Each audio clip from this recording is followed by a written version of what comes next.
ভালোই হয়েছে তুমি চইলা গেছো। থাইকা গেলে মেলা ক্ষয়ক্ষতি হইতো। ঘন্টায় ঘন্টায় ফোন কইরা কি করো, কেমন আছো, সারাদিন এসব খোঁজ খবর নিয়ে বাড়াবাড়ি রকম মায়া দেখাইতে হইতো। 2 বেলা ভাতের জায়গায় আমার 1 বেলা কম খাইলেও চলতো, কিন্তু তোমার লগে 1 বেলা কথা কম হইলে আমার চলতো না। মনের ভিতর খচখচ করতো, অস্থির অস্থির লাগতো। ভালোই হয়েছে তুমি চইলা গেছো। তুমি থাইকা গেলে আমি কোনোদিনও একা বাঁচা শিখতাম না। জ্বর হইলে প্যারাসিটামলের বদলে খুঁজতে হইতো তোমার হাত। তুমি ছাড়া নিজের কাছে নিজেরে মনে হইতো ডানা ভাঙা আহত পাখি। খোলা আসমান পাইতাম ঠিকই, কিন্তু উঠতে পারতাম না। তার চাইতে ভালোই হয়েছে তুমি চইলা গেছো। তুমি থাইকা গেলে পিরিত কইমা যাইতো। বছরের পর বছর এক পাতিলে এক বাটিতে পাক খাইয়া যাইতে যাইতে মুখে অরুচি বাঁধত, তিক্ততা চলে আসতো। তুমিও তো একবেলা ঝগড়া হইলে পরের বেলা ভাবতা ভুল মানুষের লগে থাইকা গেলাম না তো। মনে মনে ঘৃণার পাহাড় বানায়া ভেতরে ভেতরে ছটফট করে মরতা, কিন্তু কাউরে কইতে পারতা না।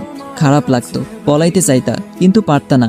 সব চইলা যাওয়ার মাঝে যেমন প্রস্থান নেই, তেমনি সব পাইয়া যাওয়ার মাঝেও অর্জন নেই। তুমি থাইকা গেলে তোমার পাওয়ার মতো স্বল্প আনন্দ পাইতাম ঠিকই, কিন্তু তোমারে না পাওয়ার মতন এই দীর্ঘ বেদনার আনন্দ কোনো কালেই পাইতাম না। ভালোই হয়েছে তুমি চইলা গেছো। থাইকা গেলে ভালোবাসা কম হইয়া যাইতো। 3 বেলা ভাতের জায়গায় 1 বেলা কম হইলেও আমার চলতো, কিন্তু 1 বেলা ভালোবাসা কম হইলে আমার কোনো কালেই চলতো না।